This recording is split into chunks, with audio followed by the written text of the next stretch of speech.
Funding for this program is provided in part by the Minnesota Arts and Cultural Heritage Fund and the citizens of Minnesota.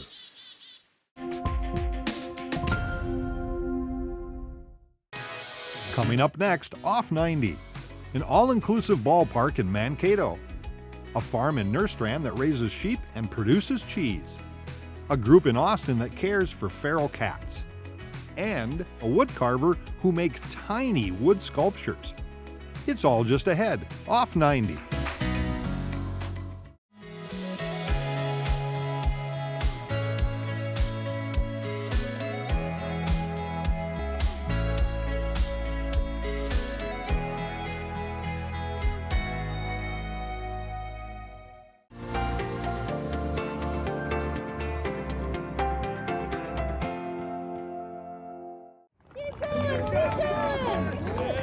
Nice job, Oakley!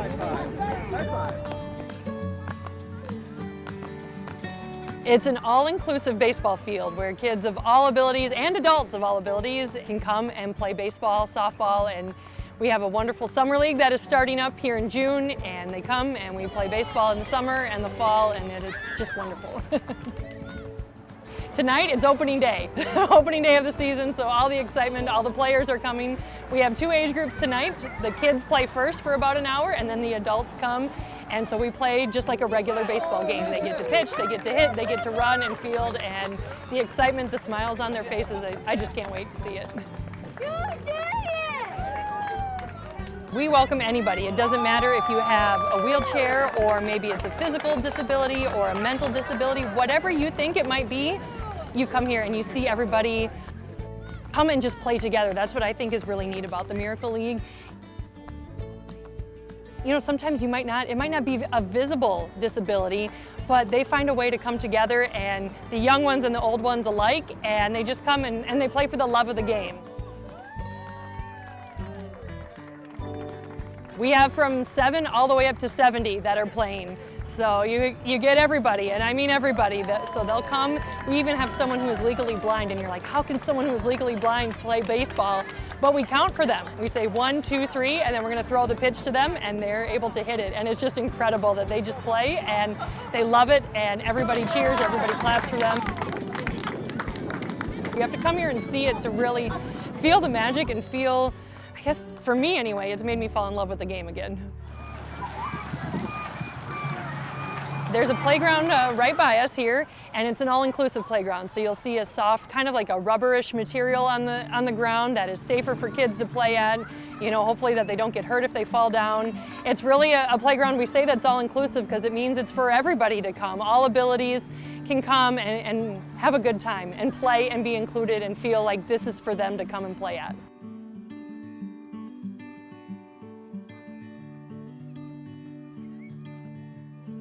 I believe it's the late 2000s is when the park behind us opened, Fallenstein Playground. And so it has just different play equipment that you'll notice isn't your typical playground. So the slides are a little bit safer and maybe not as fast. The ground, the turf is softer. There's shade over it for kids, like the toddlers to play around. And then different safety things, the swings, so that are a little bit bigger. So kids who maybe do have a brace or a harness or something that, you know, might cause a physical limitation, that they can fit and they can swing and they can belong, and it just feels natural to them. And everybody here, again, welcomes them, and it's a place where they can come and play and say, yep, I can belong, and parents can feel that their kids are safe to play here too. So the Fallensteins, there's a rock out here in memorial of them. They were tragically killed in a car accident, and they left a wonderful gift, a wonderful legacy here in North Mankato. They were pillars of the North Mankato community and really contributed a lot to this community. And through their generosity, through a group that was really dedicated to helping people with disabilities get opportunities to play, this was a dream that came true, and they started with the playground, started with the field here, and it's just continued to grow.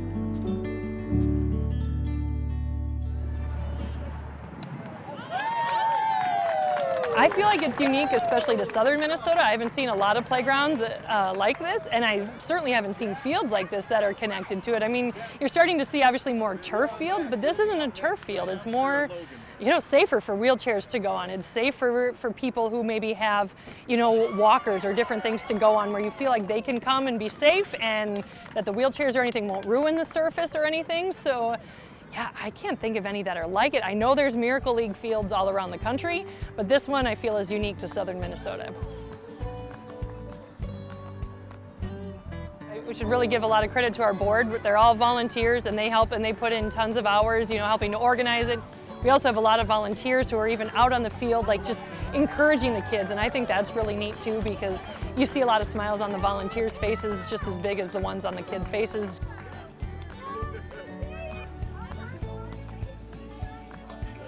You know, it doesn't matter what kind of ability or disability you have. I think that's what everybody's looking for, is a place to belong, a place to come and play, and a place to, you know, just have some fun, and that's what we're hoping to provide.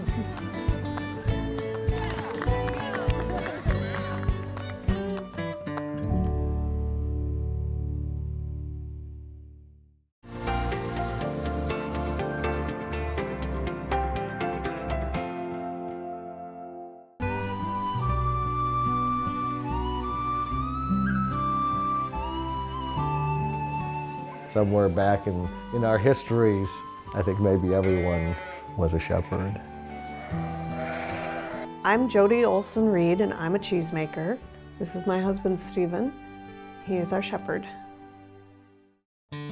Shepherd's Way Farms is a dairy sheep cheesemaking operation that my wife and I and our 4 boys operate just outside of Nerstrand, Minnesota. The goal, of course, is you're taking sunshine, turning it into grass, turning it into milk, turning it into cheese.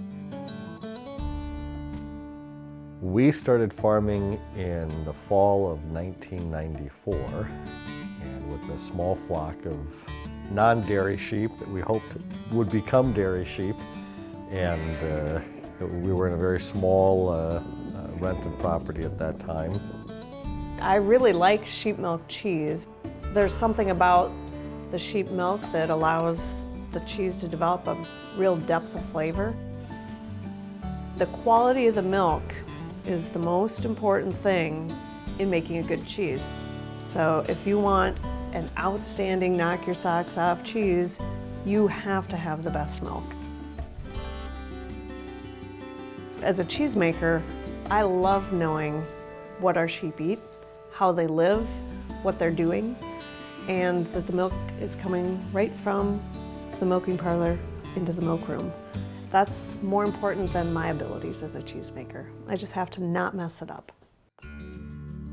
Goat cheese has capric acid, which gives it that tangy flavor that we recognize in goat cheese. The sheep milk is by nature a little bit sweeter. It has more fat, more solids, so it has a potential to develop more complex flavors, more flavor. The sheep milk also has more calcium than cow or goat milk. Because it has more fat, it has more of the nutrients, vitamins that come with the fat, like A, vitamin A, for example. It also has a higher proportion of HDL to LDL, so the cholesterol is better for you. We sell our cheese in a lot of different ways. Direct to customers at farmers markets. Most of our focus is local, so you can find our cheese at co-ops and bigger specialty grocery stores, specialty cheese shops, restaurants. We're very fortunate to have quite a few chefs that like to use our cheese. And then we also have our cheese in a variety of segments of the country. San Francisco, DC, Chicago, Boston. Holy cats, do we get feedback. You know, one of the great things about the farmers markets, of course, is you're seeing thousands of people every weekend. We do 3, 4, 5 farmers markets, so you're getting instant feedback, you know, hundreds of times a day. My favorite are usually the blue cheese people, that you can have a spread of cheese and they walk up and they zero in on the blue cheese, and the look on their face and the sound they make when they eat that cheese, that is the best compliment. We make one of the best blue cheeses in America. It's placed top in its class multiple times at the American Cheese Society. It's written up in all the fancy magazines. We don't use steroids, hormones, insecticides, pesticides. What we do and what we believe in is trying to keep a more balanced, healthy approach to how we raise our animals, how we care for our animals. We work hard to be good stewards of the land and make decisions for the farm and for the animals that also benefits the environment, and we want to put as much back in as we get from the animals. People are really seeking out in the cheese world the same thing they're looking for in the vegetable and meats, where they want to know how it's made, who's making it, that special care is being given to it rather than being mass-produced anonymously. And I always make the point that people intellectually understand that local doesn't necessarily equate to geography. You know, if I'm visiting a customer in Providence, Rhode Island, or Seattle, Washington, and I say, my name is Stephen Reed, my wife and I make cheese in Minnesota, you know, would you like to try it? Oh, I love buying local. You know, they've equated that term local with knowing where their food is coming from.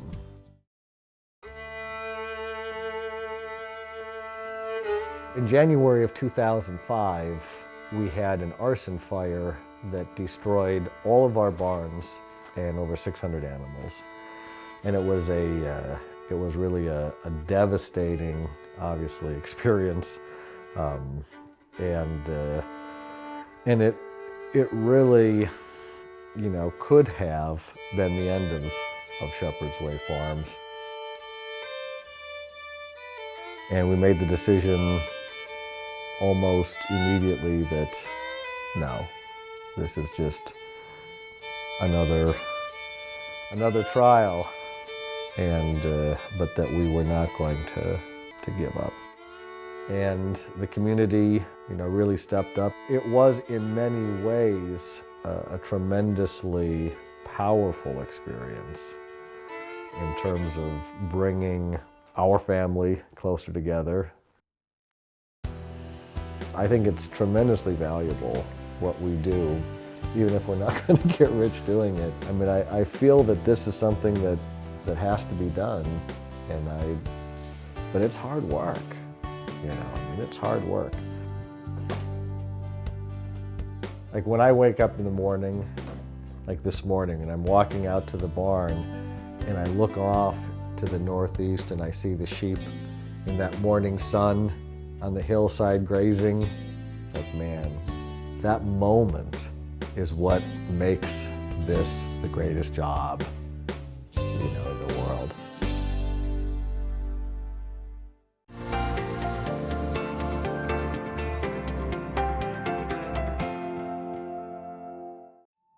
A feral cat would be what I would consider a cat that would not be socialized. You know, you wouldn't probably bring it in your home. It's been outside its whole life. I'm Riley, and I'm Kathy. And we're with Mower County Citizens for Felines. Mower County Citizens for Felines is a TNR group. TNR stands for Trap, Neuter, Return, and we work on trap, neutering, and returning feral felines on the streets. We get them fixed and then return them back to their home as long as they have a feeder. We will go to the site where we know there are ferals, and we will either put tuna, chicken, sardines. We have a lot of things that will entice them to come into the trap. Once they're trapped, we always try to have a plan in place so we don't leave them in the trap more than maybe overnight. Then we will get them fixed and vetted at some local vets in our area. So the reason we do this and are so passionate about this is because there are 70+ million feral and stray cats in America, and this number increases daily. An unspayed female cat can have an average of 3 litters per year with an average of 5 cats per litter. and an unspayed female cat goes into heat every 2 weeks until they're impregnated. And then male cats can roam anywhere up to 10 blocks to find a partner to impregnate. Another reason we do this is because 80% of the kittens that are born outside die within 1 year of life due to disease, trauma, or other reasons. We have a lot of volunteers that have stepped up to the plate and have done a lot of work that have made a huge difference, but the amount of volunteers we have is not enough for the amount of cats that we are being contacted about daily, weekly, monthly.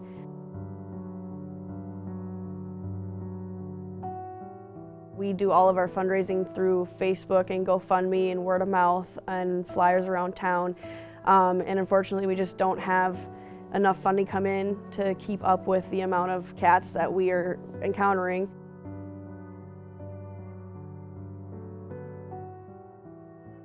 I care for the cats and I want them to know that they're loved and cared for, even if we can't touch them, even if we can't get them into a home.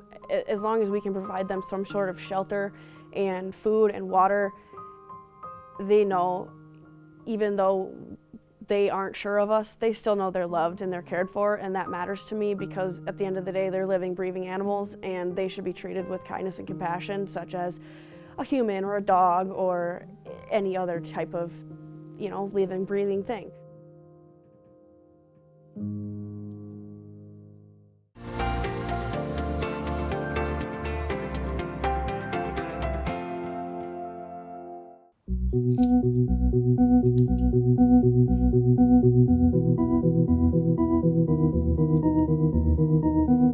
A miniature is a condensation of something larger.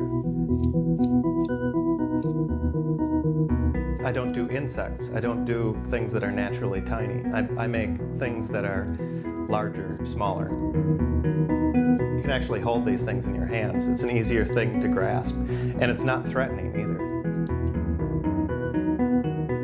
You become like a vessel of it. It's really important, the connection between the hands and a miniature object, and I've been exploring it for 15 years. I'm Steve Tomashek, and I'm a professional whittler.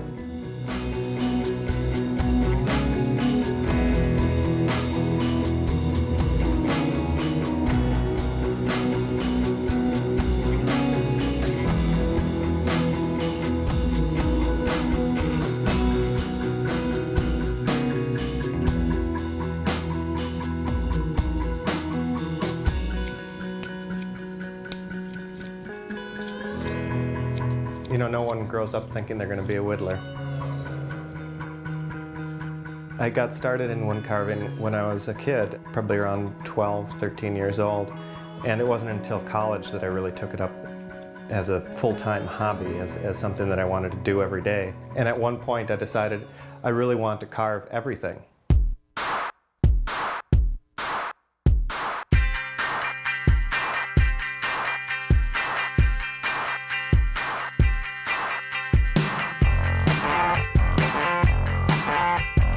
It wasn't until the third or fourth year of college that I actually started doing this every day. And at first I wasn't all that good, so it wasn't like I stood out. I was just the guy that had the bandage on his hand.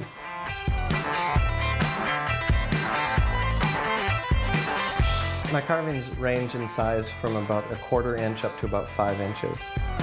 I've probably made almost 10,000 carvings.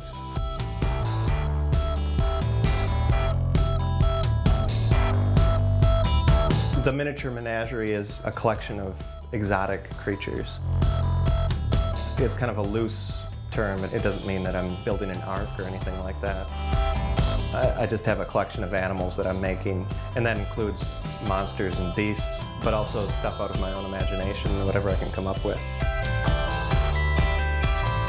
There's miniature objects all around us. It's just that I'm taking the time to make them special. I'm doing them one at a time, and I'm using my hands to do it.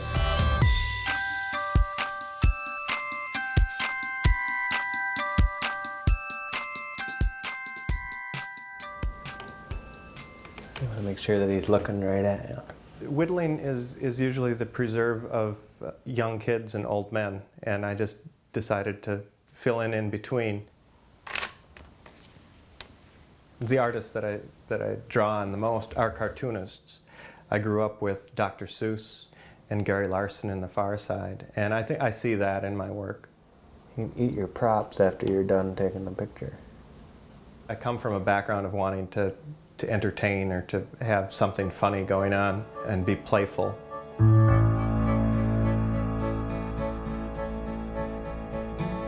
Each carving that has turned out well, there's a lot of drawing behind it. There's a lot of practice.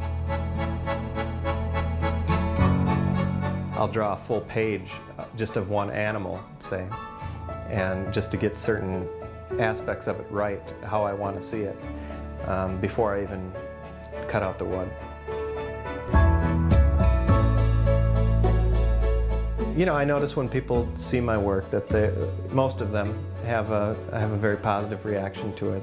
Sometimes it makes them happy, sometimes it makes them laugh. I always enjoy that at shows when I have a booth full of people that are joking or laughing and pointing out stuff to people. I get a kick out of that too.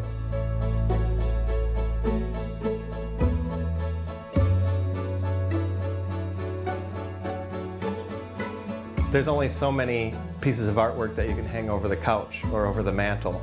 Some of my artwork gets hung in bathrooms, and I don't care where it's hung as long as people are looking at it and it's making them happy. And that's what I get from customers. They come back and they say, well, this picture, I have it hanging here, and it makes me happy every time I look at it. See, this is a mustache.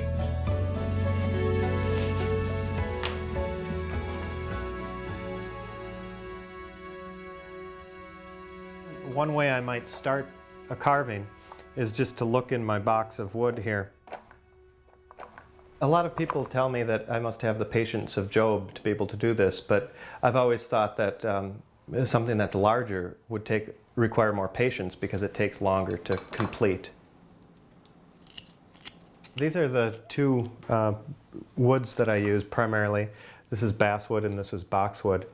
And they're both very straight grained. There's not much figure to them, and they're both very dense. Working on detail requires very fine motor skills, but I'm sure that it takes very fine motor skills to work on something larger as well. It takes good eyesight, but there's magnification. So I'm not sure that it's more difficult. It's just a perception of being more difficult. When I first start carving, I use this larger knife. And it takes off a lot of material very quickly. That's why I don't cut out all the little things with a saw, because I can do it pretty quickly just with a big knife. I've done some work in clay, but I don't like what I can do with it. I don't know, I guess I'm different in that way. I see a block of wood and I can figure out how to manipulate it. Once you hold something in your hand like that, it's different than other pieces of artwork because all of a sudden you are the pedestal upon which this sculpture sits. You aren't just looking at it in a museum or looking at it on a wall, it's in your actual hand. There's a reason that people back in ancient times were not building large sculptures of humans or huge sculptures of animals. They were building things that were portable and packed with meaning. And that's what I'm trying to do even today.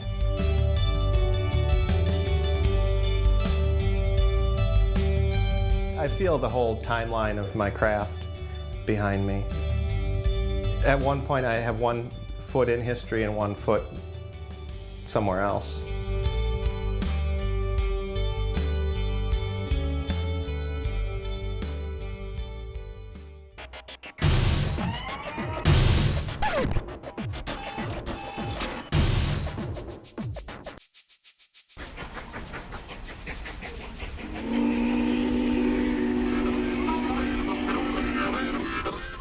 Recently I've gotten into making short animated pieces that I put on my website. I've done about 6 movies so far. These are small things, they're like 30 seconds long, but they do take a lot of work. You have to make sure every picture is good and that they line up and that you don't mix stuff up in between. It's just been a fun thing to do.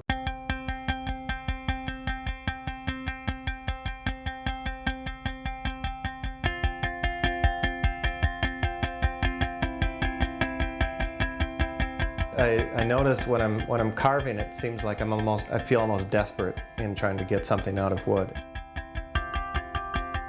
That challenge has a payoff because at the end, I'm the first person to see this thing having come out of wood.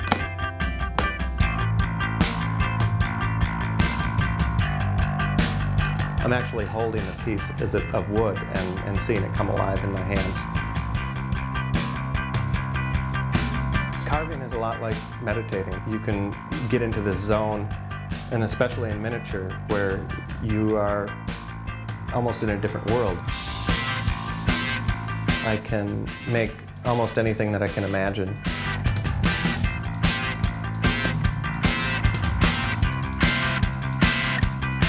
I used to stay at home on the weekends whittling, and I'd be thinking to myself, what better thing could I be doing right now, you know? And it sounds kind of sad, but I really like whittling.